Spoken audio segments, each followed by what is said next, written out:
The topic for our Pecha Kucha presentation is saying microbes. But I don't really think that the organism that I have chosen can be considered as a micro creature or not.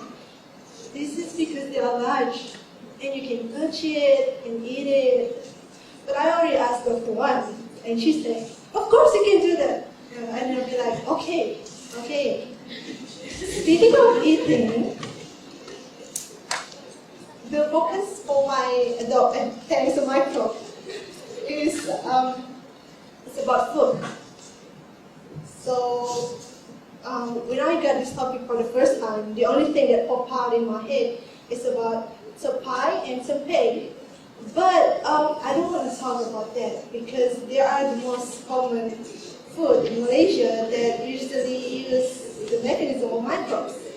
Instead, I want to do and share something different that is actually outside of Malaysia, where we will go to Japan to see how microbes actually deal in their daily dishes. So here we are in Japan. Konnichiwa. Watashi wa Hafizah desu. Nihon ni yokoso.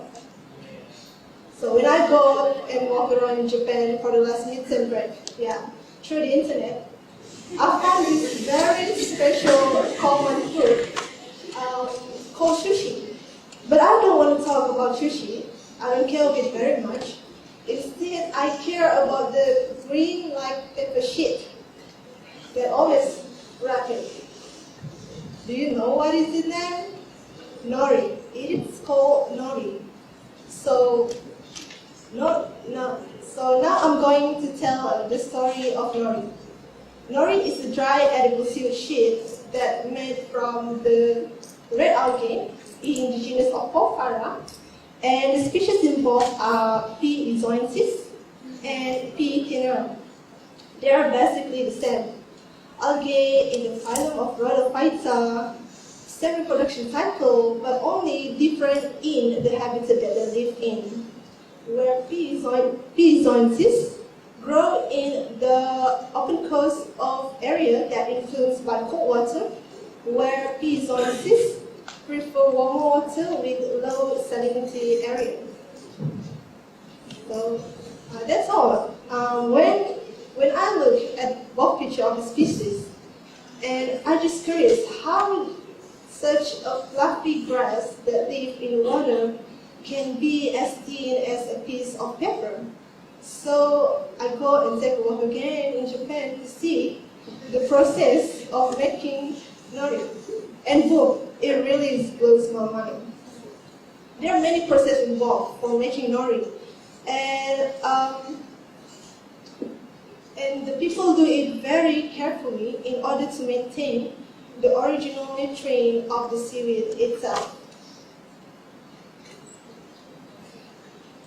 Nori is the compulsory food for Japan.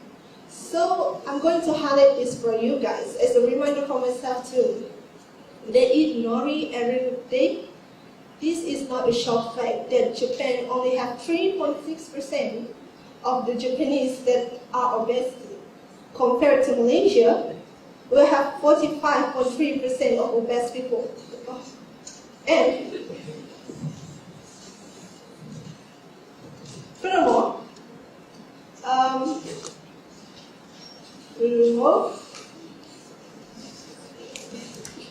in 2007, UPM did a study about obesity, and they found out that Malay and Indian have the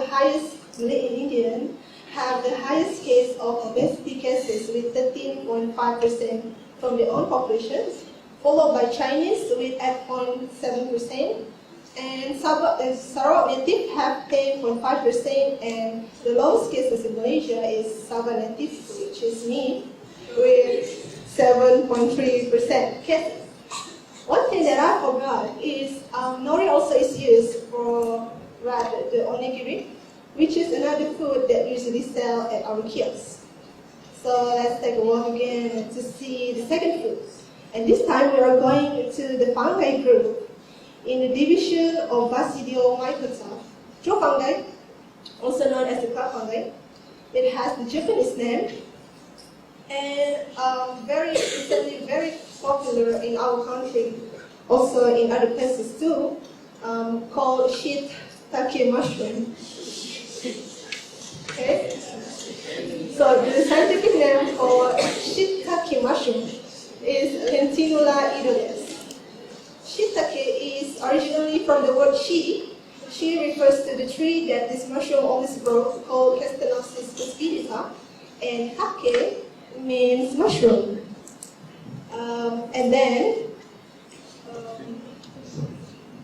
even though they have the Japanese name, but they actually become popular in China for the medicinal use. And no wonder why this mushroom can be listed as the top rank of the most healthiest food in the world. Other than that, good news, shiitake mushroom already been commercialized in the whole wide world, and many countries already able to cultivate it by themselves, including our country too, so we don't have to import it from Japan or China.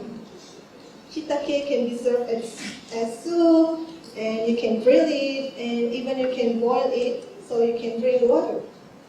And last, I would like to share about the incredible thing for shiitake mushroom. First, it can lower the cholesterol in our body, and it can it can fight against cancer. And third, it boosts our immune system. And last but not least, it also high in antioxidant, which is good for us, especially for women, to stay young and pretty. That's all for me.